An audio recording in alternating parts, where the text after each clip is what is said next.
حضرت عمر فاروق رضی اللہ تعالی عنہ۔ حضرت عمر معمولی شخص نہیں، معمولی آدمی نہیں۔ کچھ لوگ صدیوں کے بعد پیدا ہوتے ہیں اور کچھ لوگ ایسے ہوتے ہیں جو ایک ہی بار پیدا ہوتے ہیں، ان جیسا دوسرا پیدا ہوتا ہی نہیں، دوسرا ان طرح کا پیدا ہوتا ہی۔ حضرت عمر رضی اللہ تعالیٰ عنہ جیسی شخصیات پیدا ہی نہیں ہوتی دوبارہ۔ سارے صحابہ در رسالت مآب پہ خود آئے۔ یہ وہ عظیم شخص ہے جسے اللہ کے محبوب نے اللہ سے مانگ کے لیا، کہا اے اللہ یہ مجھے دے دے، اللہ سے مانگ کے لیا ہے۔ اس لیے صوفیاء کہتے ہیں کچھ مرید ہوتے ہیں کچھ مراد ہوتے ہیں، کچھ مرید ہوتے ہیں کچھ مراد ہوتے ہیں۔ مرید وہ ہوتا ہے جو چل کے آتا ہے، آ کے مرید ہوتا ہے۔ مراد وہ ہوتا ہے جسے کہا جاتا ہے کہ یہ کبھی میرا بن جائے نا، یہ کبھی آ جائے نا، میرا بن جائے، اس کو مراد کہتے ہیں۔ حضرت عمر مصطفیٰ کریم کی مراد ہیں، حضور کی مراد ہے۔ اللہم اعز الاسلام بے اسلام عمر ابن خطاب، اے اللہ اسلام کو عزت دے دے، میرے عمر کو کلمہ پڑھنے کی توفیق عطا فرما دے۔ اور کیسے دعا مانگی؟ او یار حضرت عمر کی تو اس فضیلت کا کوئی جواب نہیں دے سکتا، میرے رسول پاک علیہ السلام سب کے لیے ہی دعا مانگتے ہیں نا، حضور کی دعا عام ہے، لیکن مصطفیٰ کریم نے کعبے کا غلاف تھام لیا اور غلاف کعبہ کو حضور نے سینے سے لپٹایا اور سینے سے چمٹا کے کہا اے اللہ میں نے تو کبھی سوال ہی زیادہ نہیں کیے، میں کرنے آیا ہوں، مجھے عمر دے دے، عمر دے دے۔ حضور نے مانگ کے لیا۔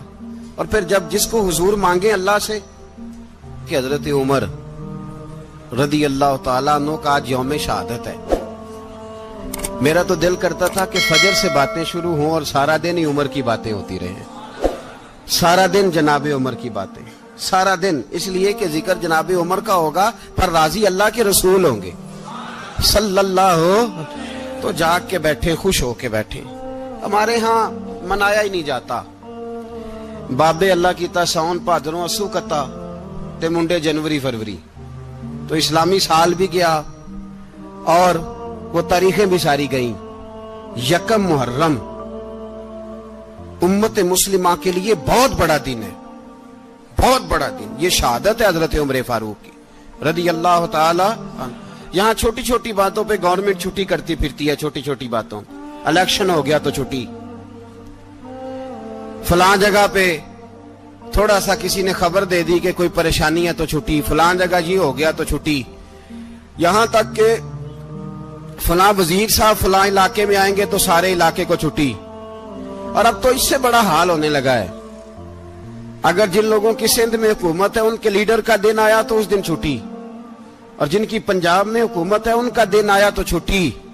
ہمارا مطالبہ ہے حکومت پاکستان سے، اگر سر اٹھا کے جینا چاہتے ہو تو یکم محرم کو چھٹی کیا کرو، اگر سر اٹھا کے جینا چاہتے ہو تو یکم محرم کو چھٹی کرو جناب عمر کے دن، اور ملت کے جوانوں کو بتاؤ کہ اگر عزت کی زندگی جینا چاہتے ہو تو اس طرح جیو جس طرح فاروق اعظم جی کے گئے ہیں، عزت اور وقار کی زندگی۔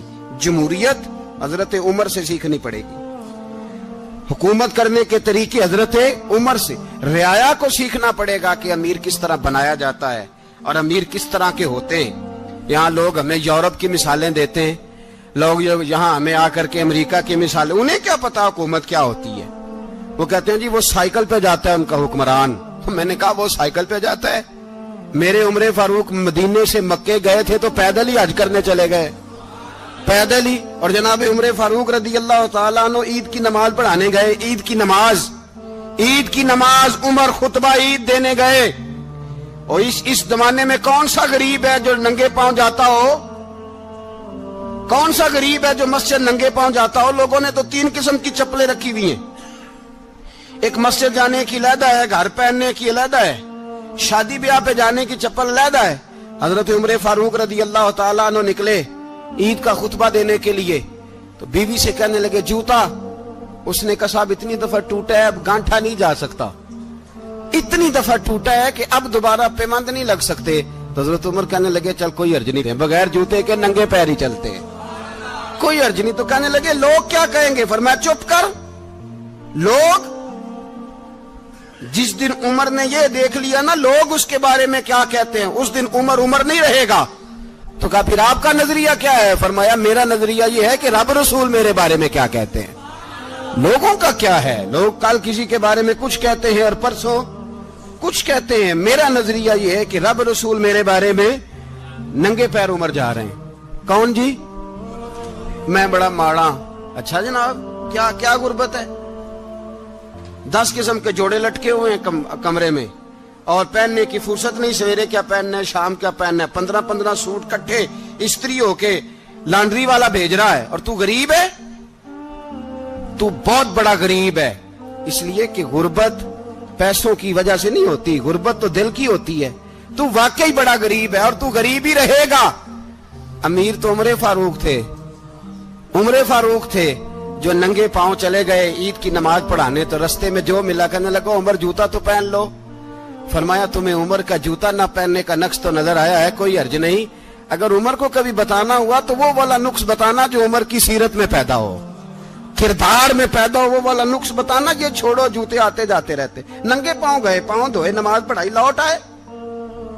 او بھائی یہاں تو ہمارا بناؤ سنگار اترنا، جتنی توجہ کپڑوں کی طرف ہے اتنی توجہ کبھی ہماری علم کی طرف ہوتی نا، جتنا ذوق شوق ہمارا بناؤ سنگار کی جانب ہے، اتنا بناؤ سنگار کبھی ہمارا اخلاقیات کی جانب ہوتا تو معاملات بڑی حد تک سنورے ہوئے ہوتے۔ حضرت سیدنا فاروق اعظم رضی اللہ تعالی اپنی زندگی کو ترتیب دیا، ایک دن بھی خلافت نہیں مانگی اللہ سے۔ حضرت عوف بن مالک اشجعی ایک صحابی ہیں، حضرت عوف بن مالک رضی اللہ تعالیٰ عنہ فرماتے ہیں کہ جناب ابو بکر صدیق کا زمانہ تھا تو میں نے خواب دیکھا، میں نے خواب میں جناب عمر کو دیکھا، اور میں نے دیکھا کہ کوئی کہنے والا کہہ رہا ہے کہ عمر وہ ہے کہ اللہ کے رستے میں کوئی اسے جتنا مرضی برا بھلا کہے یہ پرواہ نہیں کرتا۔ کس کے رستے میں؟ بولے سارے۔ اس کا مطلب ہے اللہ کے رستے میں لوگ برا بھلا بھی، قرآن مجید نے کہا وَلَا يَخَافُونَ لَوْمَةَ لَائِمٍ، کچھ لوگ ایسے ہیں جو برا بھلا کہنے والوں کی پرواہ نہیں کرتے۔ آپ یقین کریں اگر پرواہ شروع ہو جائے نا تو دین کا کام ختم ہو جائے، نہ کوئی تقریر کرے، نہ کوئی تدریس کرے، نہ کوئی پیری مریدی کرے، ختم ہو جائے اگر باتوں کی پرواہ ہو۔ لیکن وہ پرواہ، حضرت عوف بن مالک اشجعی کہتے ہیں میں نے خواب میں دیکھا کہ عمر وہ ہے جو کسی کی پرواہ، اور دوسری بات میں نے یہ دیکھی کہ عمر خلیفہ بنے گا، اور تیسری بات میں نے خواب میں یہ دیکھی کہ عمر شہید بھی کیا جائے گا، عمر شہید بھی ہوگا۔ یہ میں نے 3 باتیں خواب میں دیکھی۔ فرماتے ہیں میں نے آ کے خواب حضرت ابو بکر صدیق کو سنائی، وہ خلیفہ تھے، وہ کہنے لگے ٹھہر جا، میں عمر کو بلاتا ہوں، اس کے سامنے دوبارہ سنانا، اس کے سامنے۔ فرماتے ہیں میں نے بلایا حضرت عمر فاروق کو، آ کے بیٹھے، خواب شروع ہوا۔ کہ ایک بات تو میں نے یہ دیکھی کہ آپ ملامت کرنے والے کی پرواہ نہیں کرتے، دوسرا آپ خلیفہ بنے گے۔ جناب عمر کہنے لگے چپ کر، ابو بکر کے سامنے ہی کہہ رہا ہے، چپ کر، خلیفہ کے سامنے ہی کہہ رہا ہے۔ تو حضرت ابو بکر صدیق کہنے لگے عمر اسے کہنے دو، مجھے لگتا ہے رب کی رضا یہی ہے کہ میرے بعد اگر مصطفیٰ کا منبر ملے تو عمر کو ملے، اسے کہنے دو۔ یار یہاں تو لوگ ڈینگے مارتے ہیں، یہاں تو لوگ دعوے کرتے ہیں میرے سامنے فلانے کو بھی بٹھاؤ، فلانے کو بھی بٹھاؤ، اس کو کیا پتا، اس کو کیا پتا، یہ تو بڑکے مارنے کا دور ہے۔ حضرت عمر رضی اللہ تعالیٰ عنہ کو تیسری بات کہی، حضرت عوف بن مالک نے کہا اب شہید کیے جائیں گے، میں نے خواب دیکھی ہے۔ نیک لوگوں کے خواب بڑی حد تک سچے ہوتے ہیں۔ کہا میں نے خواب دیکھی ہے۔ تو حضرت عمر کہنے لگے شہید تو دلیر لوگ ہوتے ہیں، شہید تو دلیر، جسے سارا زمانہ دلیر کہہ رہا ہے وہ اپنے بارے میں کیا کہہ رہے ہیں؟ کہتے ہیں شہید تو دلیر، میں تو کاہل سا آدمی ہوں، سست آدمی ہوں، میں تو اتنا کام ہی نہیں کرتا، تو یہ خواب تو نے جو دیکھا ہے نا پھر سے دیکھنا۔ تو ابو بکر صدیق فرمانے لگے عاجزی نہ کر، انکساری نہ کر، تو جو کہہ رہا ہے ٹھیک کہہ رہا ہے، لیکن مجھے سن کے شکر بھی ہوا ہے اور افسوس بھی ہوا ہے۔ افسوس اس بات کا کہ تیرے جیسا بطل عظیم چلا جائے گا، اور شکر اس بات کا کہ رب تجھے زندگی بھی اعزاز والی دے گا، اور شہادت کی موت دے کے اللہ تجھے موت بھی عزت والی عطا فرمائے گا. اللہ موت بھی تجھے عزت والی دے گا, تجھے کاہلوں جیسی موت اللہ. حضرت فاروق اعظم رضی اللہ. او بھائی یہاں تو اس زمانے کا سب سے بڑا مسئلہ پروٹوکول ہے. لوگوں پتہ ہوتا ہے کامل پیر ہے, کامل مرشد ہے, لوگ نہیں جاتے. میں کسی کا مرید ہو جاؤں, میرا پروٹوکول کدھر گیا؟ پتہ ہوتا ہے یہ کامل استاد ہے, میں اس کے پاس بیٹھوں گا تو میری تربیت کرے گا, لیکن لوگ شاگرد نہیں بنتے. میں کدھر گئی؟ یہ جو پروٹوکول کی مصیبت ہے نا, اس نے بڑے بڑے لوگ زیرو کر دیے, بڑے بڑے لوگ. اور یہ مت سمجھے کہ آپ کا وزیر اعظم پروٹوکول لیتا ہے یا آپ کا صدر پروٹوکول, وزراء, ایسی کوئی بات نہیں. ہم چھوٹے طبقے سے لے کر بڑے سارے پروٹوکول کے قائل ہیں. ہمارا تو داماد بھی کہتا ہے کہ مجھے پوچھا نہیں میں تمہارے گھر کیوں آؤں. ہمارا تو بھائی ہر شخص اعلان کرتا ہے پروٹوکول کا, فلانے نے عزت نہیں دی تو واپس آ جاؤ, فلانے نے سلوٹ نہیں کیا تو واپس آ جاؤ. لوگ جہاں سلوٹ کرنا چاہیے وہاں بھی سلوٹ کرانے کے قائل ہیں. پر حضرت عمر رضی اللہ تعالی, حضرت عمر کی سادگی اور پھر جناب عمر کی عاجزی, جب انسان اپنے اوپر سوار کر لیتا ہے نا, سوار کر لیتا ہے, میں بدکار پرانا خادم, کسے در ملی نٹ ہوئی, تے واصف یار نے نظر جو کی تھی تے واصف ہی. میں اکثر سوچتا ہوں حضور نے جہاں بھی کہا نا, فرمایا میرے بعد نبی ہوتے تو خطاب کے بیٹے عمر ہوتے. حضور نے فرمایا عمر جس رستے سے جاتا ہے شیطان وہ رستہ بدل جاتا ہے. نبی پاک صلی اللہ علیہ وسلم نے فرمایا میرا عمر وہ ہے کہ اس کی زبان پر حق جاری ہے. حضور علیہ السلام نے فرمایا 950 سال حضرت جبریل میرے عمر کی شان بیان کریں تو ان کی عظمت ختم نہیں ہوتی. 950 سال جبریل عظمت بیان کرے تو ختم نہیں ہوتی. یہ بات ہے حضرت عمر کی. اور فرمایا عمر ابو بکر کی نیکیوں میں سے ایک نیکی ہے. یہ شان ہے عمر فاروق رضی اللہ تعالیٰ عنہ کی. حضور نے فرمایا میرے بعد نبی ہوتے تو عمر ہوتے, جس گلی سے عمر آئے شیطان رستہ بدل جائے. میرے عمر فاروق کی شان 950 سال بیان ہو تو ختم نہ ہو. عمر کی زبان پر اللہ حق بیان کرتا ہے, جو عمر کہتا ہے وہی رب کر دیتا ہے. حضور ساری زندگی فضیلتیں بیان کرتے رہے, عمر جواب میں کیا کہتے ہیں؟ کوئی بتائے نا کہ یہ والی حدیثیں کبھی عمر نے بھی روایت کی ہوں کہ حضور نے میرے بارے میں یہ کہا ہے. یہ روایتیں وہ روایت نہیں کرتے. ان سے جب لوگ کہتے عمر تیری بڑی بات ہے تو عمر رو پڑتے, کہتے میں تو اونٹ چرانے والے باپ کا بیٹا ہوں, میں تو اونٹ چرانے والے باپ کا بیٹا. اونٹ چرا, اس سے آگے عمر گئے ہی نہیں ساری زندگی, اس سے آگے لفظ ہی نہیں ادا کی. اور میں تو بھائی اونٹ چرانے والا, میرا باپ تو اونٹ چرایا کرتا تھا, 10 اونٹ تھے, میری ڈیوٹی ہوتی تھی, سنبھالے نہیں جاتے تھے, ابا ڈنڈوں سے مارتا تھا. ساری زندگی عمر حج کرنے گئے, ایک خشک تنا کھجور کا عمر فاروق رضی اللہ تعالیٰ عنہ نے اس کو اپنے کلاوے میں لیا, رونے لگے. لوگوں نے کہا عمر کیا ہوا؟ فرمانے لگے یہاں میں اونٹ چرایا کرتا تھا, یہاں میں اونٹ چراتا تھا, 10 اونٹ سنبھالے نہیں جاتے تھے. دیکھو رسول اللہ کی شان, آج ساری امت چلانے کا طریقہ عطا فرما دیا ہے. ساری نظریے سے پیار. یار پیسہ کس کو برا لگتا ہے؟ آپ جس آدمی کی 50 کروڑ کی پراپرٹی ہے اس کو پوچھیں سب سے غریب, آپ کو وہی نظر آئے گا. وہ کہے گا میں ٹائٹ ہوں, حالات بڑے. میں کئی باری پوچھے انہوں نے, میں کہتا ترجمہ بھی 10 چھڑوں کی, ہمیں تو سمجھ نہیں آتی. اور ٹائٹ حالات کون سے ہوتے ہیں جی؟ جس آدمی کا کروڑوں میں کاروبار ہے نا, اس کو آپ چھیڑے وہ رونے لگ جائے گا, رونے. تو کئی میں نے ایسے دیکھے کرائے کا مکان ہے, ان سے پوچھے صاحب کیا حال ہے, تو کہتے ہیں جتنی اللہ نے شان والی زندگی ہمیں عطا کی ہے کسی کو نہیں دی ہوئی. اس کا مطلب ہے خوشی بھی یہی ہے اور غم بھی یہی. اندر سے خوشی ہے, اندر سے ہی. تو نے اگر راضی رہنا ہے تو ادھر سے رہنا ہے, ناراض رہنا ہے تو بس اپنے آپ کو خوش رکھے گا تو ہو جائے گا. سارے صحابہ مل کے آئے, کہنے لگے عمر فاروق سے کہنا ہے نبی پاک کے زمانے میں تو ظاہراً غربت تھی, ابو بکر کے دور میں بھی غربت تھی, اب تو بڑا محال ہے. عمر سے سفارش کرو کہ عمر نیا کرتا پہنا کرے. ملکوں کے سفیر آتے, عمر وہی پھٹی پرانی چادر اوڑھ کے اور وہی کئی جگہ پہ پیوند لگے سوٹ پہن کے سفیروں کے سامنے بیٹھ جاتا ہے. عمر کو مشورہ دو, طے ہو گئی بات. سب نے جب مشورہ دے لیا تو سارے کہنے لگے یہ بتاؤ شیر کی مونچھ کو ہاتھ کون لگائے گا؟ کہنا کس نے ہے؟ بندہ بھی تو ڈھونڈو نا۔ میں کہا جناب میرا یہ خیال ہے کہ مولا علی شیر خدا کہیں گے، کیونکہ جس شخص کی عمر کو سب سے زیادہ حیا کرتے دیکھا وہ شیر خدا مولا علی ہے رضی اللہ تعالی علی کہیں گے۔ اس لیے کہ جناب علی تو کئی دفعہ جب گفتگو کرتے تھے تو حضرت عمر چپ کر جاتے تھے اور فرماتے تھے علی نہ ہوتا تو میں ہلاک ہو جاتا۔ تو کہا علی سے کہو۔ جناب علی شیر خدا کو بلایا، کس کام کے لیے؟ جی اللہ اکبر۔ یہ ذرا اپنے اس دور پہ اس بات کو ذرا لاکا جناب ان سے کہیں کہ زیادہ نہیں، ایک کرتا نیا پہن لے، سفیر آتے ہیں وزیر آتے ہیں تو ایک کرتا نیا پہن لے۔ حضرت علی کو بلایا، آپ فرمانے لگے کوئی اور بات ہوتی تو میں کہہ دیتا، یہ والی میں نہیں کہہ سکتا۔ کوئی اور ہوتی تو میں عمر کو کئی دفعہ کہہ دیتا ہوں، جلال میں بھی تو سن، یہ والی میں نہیں کہہ سکتا۔ میں تمہیں ایک مشورہ دیتا ہوں۔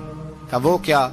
کہنے لگے سید عائشہ صدیقہ سے کہو، وہ مومنوں کی ماں ہیں، عمر ٹالے گا نہیں۔ اماں جی سے جا کے کہا اماں جی نیا کرتا عمر سے کہیں پہن لیں، وزیر آتے ہیں بڑے بڑے لوگ تو چلو کوئی حرج نہیں۔ اماں جی نے کہا اچھا کوئی بات نہیں میں بلا لیتی ہوں۔ جناب عائشہ نے پیغام بھیجا، جب خادم نے کہا نا مصطفیٰ کے گھر سے پیغام آیا ہے تو 20 لوگ بیٹھے تھے، عمر کانپتے ہوئے اٹھے، کانپتے دوڑے۔ حضرت عائشہ پردے میں تھی تو فرماتی ہیں عمر اتحیات کی حالت میں بیٹھ گئے۔ کہا اماں جی دیر تو نہیں ہو گئی مجھے آنے میں؟ کہا نہیں ٹائم پہ آ گئے ہو۔ کس لیے بلایا تھا؟ کہا عمر دیکھو غربت کے معاملات اور ہوتے ہیں، جب اللہ آسانی دے تو کوئی چیز استعمال کرنا حرام نہیں ہوتی، اگر حرام ہے تو بتاؤ۔ کہا نہیں اماں جی حلال ہی ہے۔ تو فرمایا پھر اتنے سفیر آتے ہیں مشیر آتے ہیں، اب تو مال غنیمت بڑا آتا ہے، ڈھیر لگ جاتے ہیں مسجد میں، تو چل ایک نیا کرتا تم بھی پہن لیا کرو، اور آپ نیا کرتا پہنو گے تو دھاک بیٹھے گی غیروں پر۔ تو صحابہ کا مشورہ ہے کہ آپ نیا لباس پہنے۔ اماں جی کہتی ہے میں نے حکم دیا تو عمر چپ کر گئے، گردن جھک گئی۔ تھوڑی دیر کے بعد سیدنا عمر فاروق نے سر اٹھایا تو داڑھی پہ آنسو گر رہے تھے، رو پڑے، کہنے لگے پاک محبوب کی پاک بیوی جیسے حکم کرتی ہو میں حاضر ہوں، پر مجھے وہ والا لباس پہنانا جو میرے مصطفیٰ نے پسند فرمایا ہے۔ اگر یہ رنگ رسول پاک کا ہے تو میں حاضر ہوں، اور اگر نبی پاک کا نہیں تو پھر جیسے آپ حکم کریں۔ جناب عائشہ کہتے ہیں عمر روئے تو میں زیادہ روئی، میرا پلو بھیگ گیا آنسوؤں سے۔ میں نے کہا عمر آپ جائیے۔ عمر یوں نکلے تو جو صحابہ کھڑے تھے وہ کونے میں تھے، سارے آ گئے۔ کہا اماں جی کیا بناؤ؟ فرمایا بھائی تم سب جو باتیں کہتے ہو وہ اپنی جگہ ٹھیک ہیں، پر عمر جو بات کرتا ہے وہ سب سے زیادہ ٹھیک ہے۔ عمر جس پہلو پر بات کرتا ہے وہ یار ایسی عاجزی، ایسا رنگ، ایسا انداز، ایسا طرز حیات، ایسی زندگی۔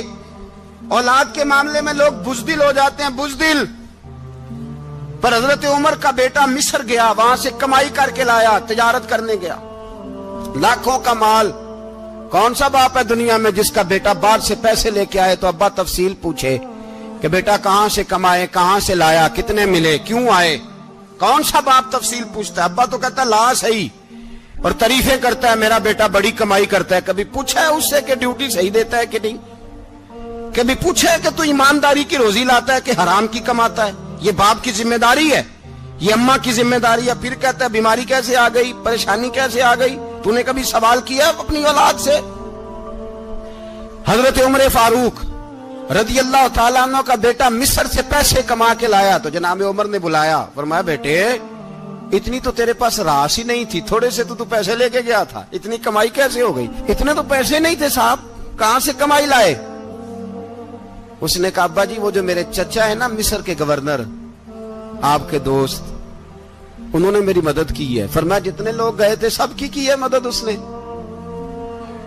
کہا نہیں صرف میری کی۔ فرمایا تیری کیوں کی؟ تیری کیوں کی؟ کہا حضور آپ کے دوست ہیں۔ فرمایا چپ کر، حضور انہوں نے مجھے اتنے پیسے دیے، میں نے کاروبار میں ڈالے تو نفع آیا تو میں ان کی رقم دے کے۔ فرمایا خاموش ہو جا، باقی جتنے لوگ گئے تھے سب کی مدد کی اس نے؟ کہا نہیں حضور صرف میری کی۔ فرمایا اس نے تیری مدد نہیں کی، اس نے خلیفہ کے بیٹے کی مدد کی، اس لیے کہ وہ خلیفہ کو اپنے حق میں نرم کر سکے۔ فرمایا آدھا مال تیرا ہے، آدھا مال غنیمت کا ہے، مال خزانہ کا ہے، مسلمانوں کا ہے، اس لیے کہ تو جو وہاں سے مال کما کے لایا ہے وہ اپنے باپ کے خلیفہ ہونے کی وجہ سے کما کے لایا ہے، لہذا رکھ ادھر۔ یہاں کہتے ہیں کدھر سے آیا، کیسے آیا، کون سا حساب دیں، کیا کریں؟ او بھائی حضرت عمر رضی اللہ تعالیٰ عنہ کا اپنی اولاد کے بارے میں یہ رنگ ہے۔ ایک جنگ سے نا خوشبو آئی، خوشبو بڑی مہنگی ہوتی تھی، عرب میں خوشبو آج بھی بڑی مہنگی ہے، وہ زیادہ استعمال کرتے ہیں۔ میری باتوں کی سمجھ آ رہی ہے میرے بھائی؟ بڑی مہنگی خوشبو تھی۔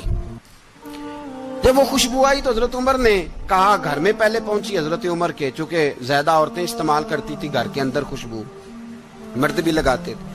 حضرت عمر نے اپنی بیوی سے کہا، آپ کی زوجہ تو تھی وہ بڑی خوشبو کو پسند کرتی تھی۔ حضرت عمر نے اپنی زوجہ سے کہا کہ خوشبو لاؤ، میں نے ایک عورت کی ڈیوٹی لگائی ہے، وہ خوشبو تول کے نا تو حصہ برابر صحابہ میں بانٹ دے گی۔ تو آپ کی زوجہ کہنے لگی کسی بی بی کی ڈیوٹی لگانے کی کیا ضرورت تھی، میں جو موجود تھی میں بانٹ دیتی ہوں تول کے حصہ برابر۔ آپ نے فرمایا نہیں تو رہنے دے، اور فلانی بی بی بانٹے گی۔ کہا حضور میں نے بھی بانٹنی ہے، میرے پہ کچھ حق ہے؟ آپ نے فرمایا نہیں، تو تفصیل نہ پوچھ، تو خوشبو دے دے، کوئی اور بانٹے گی۔ خاتون خانہ تھی نا، کہنے لگی نہیں مجھے بھی آج آپ کو بتانا ہی پڑے گا کہ کوئی جو بانٹ سکتی ہے تو میں کیوں نہیں بانٹ سکتی؟ زوجہ کہتی عمر نے بات کی تو میری چیخیں نکل گئی۔ حضرت عمر فرمانے لگے جب تو خوشبو بانٹے گی نا تیرے ہاتھوں کو بھی لگے گی، تیرے دوپٹوں کو بھی لگ جائے گی۔ اگر رب کریم نے مجھ سے سوال پوچھا کہ عمر خوشبو تو مسلمانوں کی تھی، تیری بیوی کے دوپٹے کو کیوں لگ گئی، تو میں اللہ کے حضور کیا جواب دوں گا؟ اگر اللہ نے یہ سوال کیا کہ تیری بیوی نے کیوں لگائی، وہ تو حصہ تھا مسلمانوں کا، تو نے تیری بیوی نے کیوں لگائی؟ تو فرمایا میں نہیں چاہتا کہ اللہ کے حضور مجھے اور تجھے باز پرس ہو، لہذا کسی اور کو بانٹنے دے۔ زوجہ روئی اور تڑپ کے کہنے لگی عمر مجھے لگتا ہے صبح قیامت بھی تیری بیوی ہونے کی وجہ سے اللہ مجھے جنت عطا فرما دے گا، تیری زوجہ ہونے کی برکت سے۔ بھائی یہ معیار رکھا، خدا کی قسم ایسا شخص تاریخ میں دوبارہ نہیں آیا۔ اتنا بڑا آدمی، اتنا بڑا شخص، اتنا بڑا آدمی، اور پھر رنگ یہ ہے کہ عمر 22 لاکھ مربع میل کا حکمران، 22 لاکھ، اور کھجور کے درخت کے نیچے مٹی کا ڈھیلا لے کے سو گئے ہیں، پرواہ کوئی نہیں، کوئی مسئلہ ہی نہیں۔ 2 غلام ساتھ بیٹھے تو ایک روٹی حضرت عمر نے گھر سے منگوائی، تھوڑا سا سرکہ، تو غلام کہنے لگے ہم نے بھی کھانی ہے۔ فرمایا کوئی حرج نہیں، روٹی کو پیٹ بھر کے کھانا ضروری تو نہیں، 3 حصوں میں بانٹ لیتے ہیں۔ ایک آدمی آیا ہوا تھا مصر کا رہنے والا ملنے کے لیے، اس نے پوچھا عمر کدھر ہیں، تو کہا وہ ادھر جاؤ مسجد میں بیٹھے ہوں گے، اور واپس آیا تو کہنے لگا وہاں تو 3 غلام بیٹھے ہیں، ایک روٹی بانٹ کے کھا رہے ہیں، لگتا ہے کئی دنوں سے روٹی نہیں ملی۔ کہا 3 غلام تو کوئی نہیں، وہاں 2 ہی تھے، تیسرے تو امیر المومنین تھے۔ اس نے کہا نہیں 3 غلام ہیں، کپڑے بھی ایک طرح کے پہنے ہوئے، بلکہ 2 کے تو پھر صحیح ہیں، تیسرے کے تو زیادہ ماڑے ہیں، کپڑے بھی ایک طرح کے، کھانا پینا بھی ایک طرح کا، اور ان کا نشست برخاست بھی ایک طرح کی ہے، لہذا کوئی فرق نہیں۔ حضرت ابو ہریرہ کہتے ہیں میں لے کے آیا، اور جناب عمر کو جب میں نے کچی زمین میں تامت سمیٹ بیٹھے دیکھا تو میں رو پڑا۔ میں نے اس مصر سے آنے والے کو کہا تو اس کے جلوے دیکھ، اگر اس کی ذات میں اتنا حسن ہے تو محمد عربی کا مقام کیا ہوگا؟ یہ مقام غور ہے، مقام غور۔ 10 محرم کو لوگ دیگے پکائیں گے نا، نہیں پکانی ہے؟ کوئی بول دے نہیں، ہاں نہ نہیں کر دے، پروگرام بدلیا تو نہیں دی عید کی کہ وہ ایک کام شروع ہویا ہے لات ٹائٹ ہونے والا، کیوں جی پکنی ہے نا دیکھیں 10 محرم کو انشاءاللہ تعالی، ہم بھی پکائیں گے انشاءاللہ، یہاں بھی پروگرام ہوگا۔ تو 10 محرم کو جو دیگ پکنی ہے تو ایسا نہیں ہو سکتا کہ 1 محرم کو حضرت عمر کے نام کی بھی کوئی پک جائے۔ اگر امام حسن حسین کے نام کی دیگیں پکے تو جو امام حسن حسین سے پیار کرنے والے ہیں، جو امام حسن حسین سے، ہم لوگوں نے بھی عجیب رٹا اپنایا ہے نا، ہم لوگ بات کا ایک پہلو دیکھتے ہیں دوسرا نہیں دیکھتے۔ حضرت امام حسن اور حسین کو بھی نبی پاک نے شہید کہا، اور جناب عمر کو بھی رسول اللہ نے خود شہید فرمایا، فرمایا شہید ہے، خود فرمایا اپنی زبان سے کہ یہ شہید ہے، خود میرا عمر شہید ہے۔ تو ان کے نام کی دیگ نہیں پکنی چاہیے؟ اس طرف نہیں ہماری توجہ ہونی چاہیے؟ اور اہل بیت نبوت، یہ بات میں پہلے بھی کرتا ہوں، آج پھر کرنا ضروری سمجھتا ہوں، اہل بیت کا پیار سن لو کان کھول کے، اہل بیت کا پیار اگر ہمیں کسی نے سکھایا ہے تو سیدنا عمر فاروق نے سکھایا ہے۔ اہل بیت نبوت کی محبت اگر کسی نے سکھائی ہے تو کس نے سکھائی ہے؟ بول کے بتائیے، حضرت عمر نے۔ اہل بیت کا پیار ہمیں حضرت عمر نے بول کر کے سکھایا ہے۔ بھائی یاد رکھیں، کسی کی طاقت نہیں تھی دم مارنے کی حضرت عمر کے سامنے، طاقت ہی نہیں تھی۔ کیسر و کسرا کانپ جاتے تھے، جرأت ہی نہیں کرتے تھے حضرت۔ اور ہمارے تو تعلقات بڑے ہیں نا غیروں سے۔ حضرت ابو موسیٰ اشعری رضی اللہ تعالیٰ عنہ فرماتے ہیں میرا منشی سائی تھا، وہ کاتب کہتے تھے وہ لوگ، میرا حساب کتاب عیسائی تھا۔ تو فرماتے ہیں ایک دن میں نے وہ سارا حساب کتاب لین دین کے حضرت عمر کو دکھائے تو فرمانے لگے جس نے لکھے ہیں اس کو بلاؤ۔ کہنے لگے ضرور مسجد نہیں آ سکتا۔ کیوں نہیں آ سکتا؟ کہنے لگے وہ عیسائی ہے۔ کہتے ہیں حضرت عمر جلال میں آ گئے۔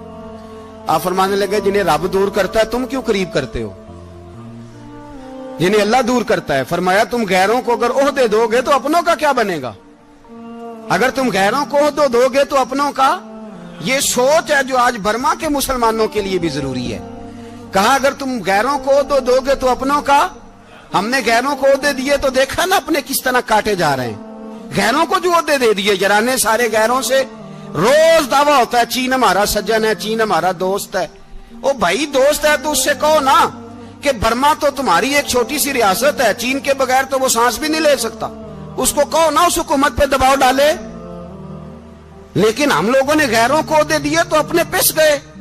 حضرت عمر کہتے تھے ذمی کا ہم ادب کریں گے، ذمی کافر کا ہم، ایسا کافر جو مسلمان ریاست کو قبول کرے، بدامنی نہ پھیلائے۔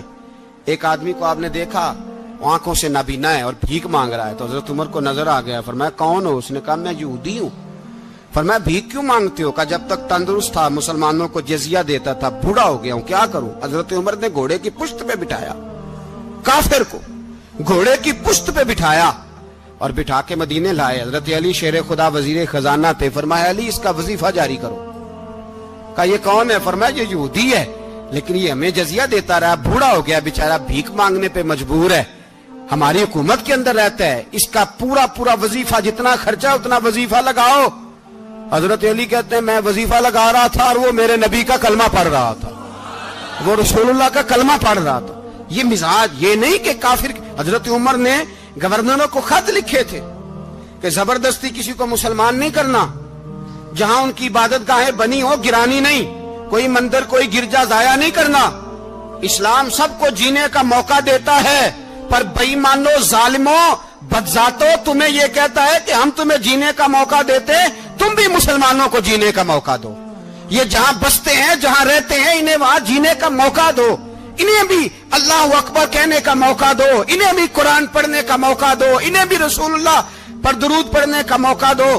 ہمارے ملک میں عیسائی اپنی مرضی سے کھلے عام تبلیغ کرتے ہیں، یہاں تو چینل چلائے ہیں عیسائیوں نے۔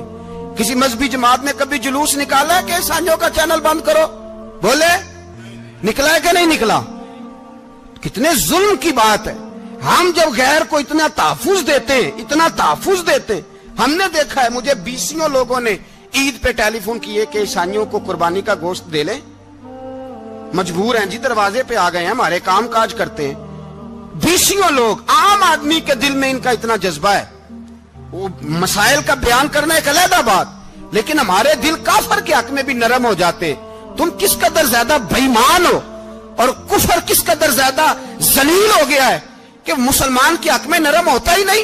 اور اس سے بڑے ذلیل وہ ہیں جو ان ذلیلوں کے سپورٹر ہیں، وہ کسی عرب ملک کے حکمران ہو یا کسی اور جگہ کے، وہ بڑے ذلیل ہیں جو ان ذلیلوں کے سپورٹر ہیں، جو برما کی بچیوں کے قتل پر اپنی حکومتیں چمکا رہے ہیں، انہیں شرم نہیں آتی۔ اس قدر مسلمان تڑپا ہے لیکن ان بے غیرتوں کو ذرا ہوش نہیں آئی، اور یہ ان کے کماش، ان کے دلال جو ہر جگہ ان کی سپورٹ کر کے اپنی حکومتیں قائم کرتے ہیں، بے ایمانوں کو پتہ نہیں کہ کب ان پر اللہ کا عذاب اترے گا اور کس طرح ان کے پرخشے اڑیں گے۔ تمہیں اپنی ذلت اور رسوائی نظر نہیں آ رہی کہ زمین کس طرح تمہارے لیے تنگ ہو گئی ہے؟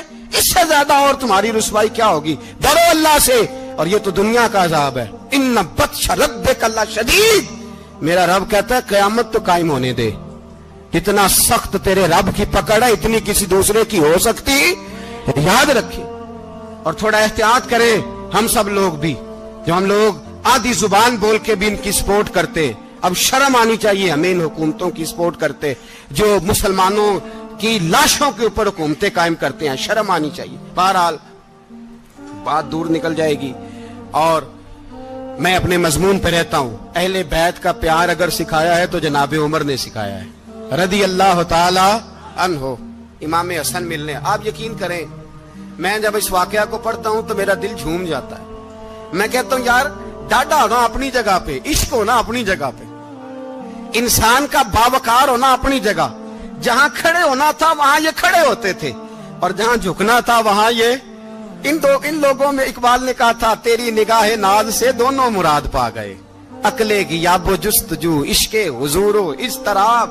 جہاں اگر آیا ہے سامنے کیسر و کسرا تو عمر جیسا دلیر کوئی نہیں. اگر سامنے آیا ایران کا بادشاہ تو عمر جیسا تگڑا کوئی نہیں. اگر آیا ہے سامنے غسان کا بادشاہ تو عمر جیسا عادل کوئی نہیں. لیکن اگر علی کا بیٹا آیا ہے، اگر فاطمہ کے لال پارے آئے ہیں تو پھر فاروق اعظم سے جیسا محب کوئی نہیں، پھر ان سے جیسا پیار کرنے والا کوئی نہیں.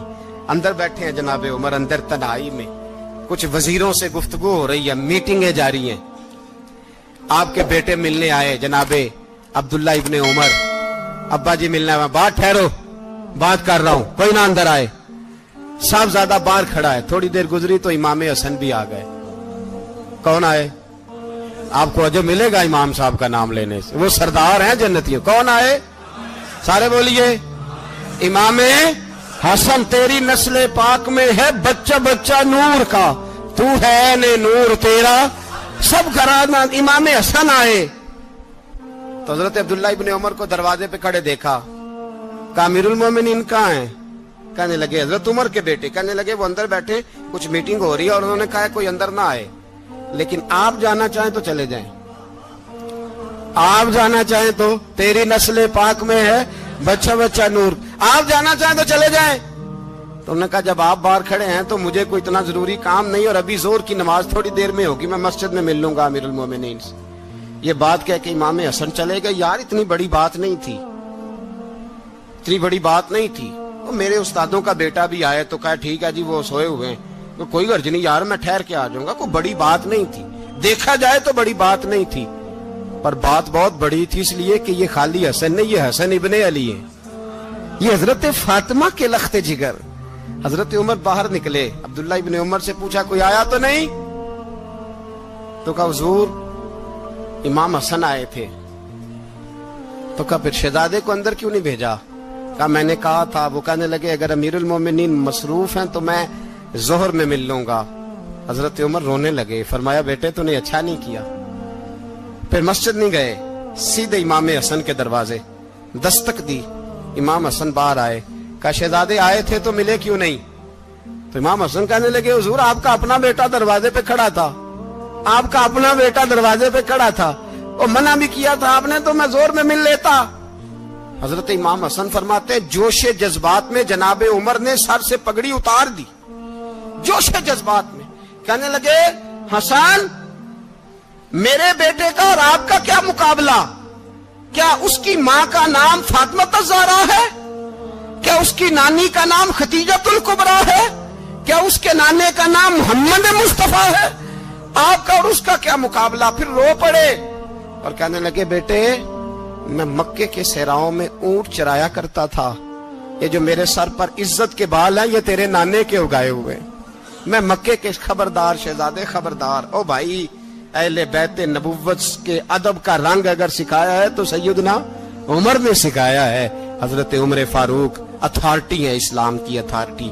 یکم محرم حضرت عمر کی شہادت ہے. یہودی بول اٹھا، کافر بول اٹھا.